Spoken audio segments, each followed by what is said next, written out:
RTL Matin. Laurent Bazin jusqu'à 9h30.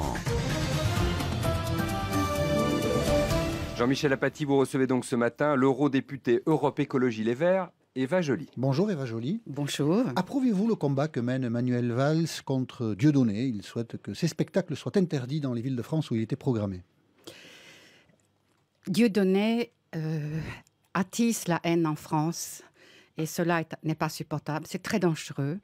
Nous avons vu en Norvège ce que cela donne quand on attise la haine. Vous vous souvenez de Breivik et de cet assassinat, 82 personnes tuées en exécution d'une haine qui était bâtie de longue haleine. Et Dieudonné fait la même chose en France. Il excite la haine antisémite et c'est totalement insupportable. Donc il est dangereux. Il est dangereux. Il doit être combattu par les moyens légaux de la République. Nous avons un système judiciaire, nous avons des incriminations d'incitation à la haine raciale. Il suffit de constater l'infraction, de le réprimer, de le faire juger et de confisquer ses biens. Les plaintes sont déposées. Voilà. La justice met du temps, évidemment, avant de se prononcer, ce qui est normal. Et pendant ce temps, ça selon ne prend vous... pas nécessairement du temps. On peut parfaitement constater le délit en flagrance, vous savez, et on peut agir rapidement. Vous êtes donc contre, c'est ce qu'il faut déduire, la circulaire qu'a produite Manuel Valls pour annuler les spectacles? Je suis pour qu'on combatte la haine raciale par les moyens de la République, donc par les moyens de justice, essentiellement. Et ces moyens-là n'ont pas été employés d'une façon performante encore. Et pour revenir sur ma question, la circulaire de Manuel Valls vous semble inappropriée? Elle me semble dangereuse parce que d'abord, on fait une propagande et une publicité insensée à Dieudonné, c'est-à-dire que on donne une importance absolument disproportionnée à ce bonhomme et on expose la République parce qu'adviendra-t-il si les arrêtés préfectoraux se faisaient annuler, par exemple? Donc, il me semble que la tactique et la stratégie choisie par M. Valls n'est pas la bonne. C'est dit, François Hollande a présenté ses vœux aux Français le 31 janvier. Il les explicitera lors de sa conférence de presse la semaine prochaine, mardi prochain. Il propose un pacte de responsabilité aux entreprises, assez simple quand il est défini dans ses grandes lignes. Créer des emplois, nous baisserons les charges.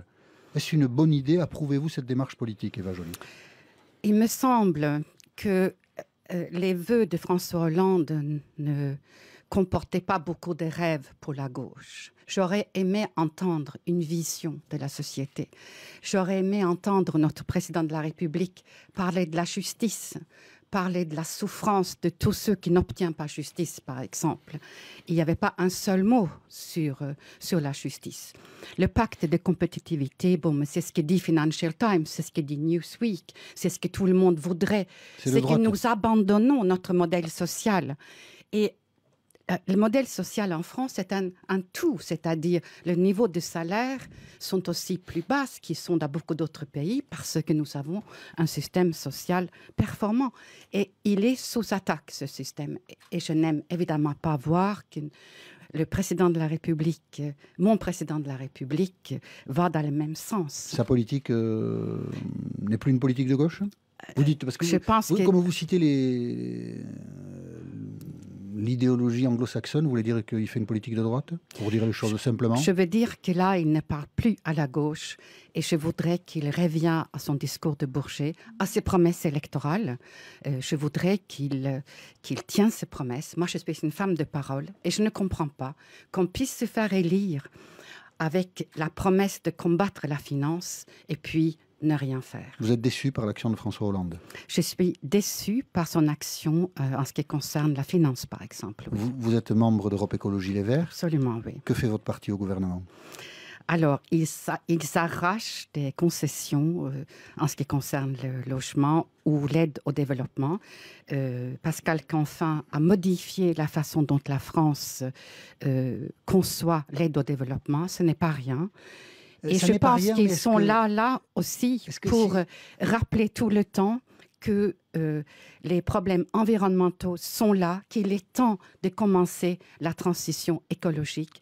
Et c'est peut-être la dernière chance qui reste à François Hollande de laisser une trace comme président de la République. C'est la transition Si écologique. vous êtes en désaccord sur l'essentiel, sur la politique économique, sur le règlement des problèmes sociaux, être au gouvernement alors que vous n'êtes pas en accord avec l'essentiel, est-ce que ça a un sens, Eva Joly? Est-ce que vous pensez réellement que la transition écologique se porterait mieux sans ministre écologique? C'est pas sûr. Mais quand vous suggérez qu'en définissant la politique économique, François Hollande est infidèle aux promesses qu'il a faites, C'est vrai. vous le soutenez, vous participez à son action, alors qu'il je est veux, infidèle dans aux la promesses campagne faites. qui vienne, faire de sorte qu'il y a des alternatives proposées aux Français et qu'il y a une politique en dehors de l'austérité, il y a une politique alternative que je souhaite porter avec d'autres. Vous évoquez là la campagne des élections européennes qui auront lieu à la fin du mois de mai.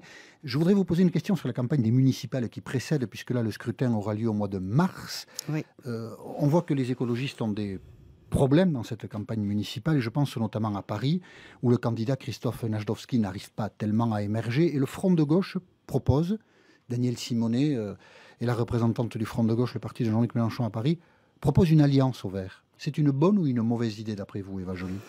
Je pense que ça dépend des villes. Et ce qui compte pour moi, Paris. c'est qu'il y a des alternatives. Paris. On voit à Grenoble, Mais je vous parle de Paris, on moi. voit dans d'autres villes que ça marche très bien. Alors Paris, Et est-ce donc, que les Verts et le Front de gauche pourraient s'allier? Il faut que nous changions le rapport de force.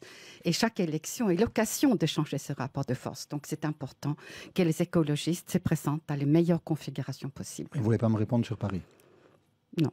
D'accord. Donc ça veut dire que vous êtes plutôt d'accord avec la proposition d'une union avec le Front de gauche. Mais vous ne voulez pas le dire. Je veux que nous ayons D'accord. des alternatives pour que les Français ne se sentent pas coincés et aillent vers une nationale, un repli sur soi, sur la haine et sur une politique qui est contre les citoyens. D'un mot, Eva Joly, parce qu'on n'a plus le temps, vous serez à Rennes pour protester contre la reprise, à Nantes, la reprise de l'aéroport, des travaux sur l'aéroport de Notre-Dame-des-Landes. Je vais à Notre-Dame-des-Landes fin janvier, chaque fois fin que février. j'ai l'occasion. Fin février, vous serez à la manifestation? Fin février, sans doute.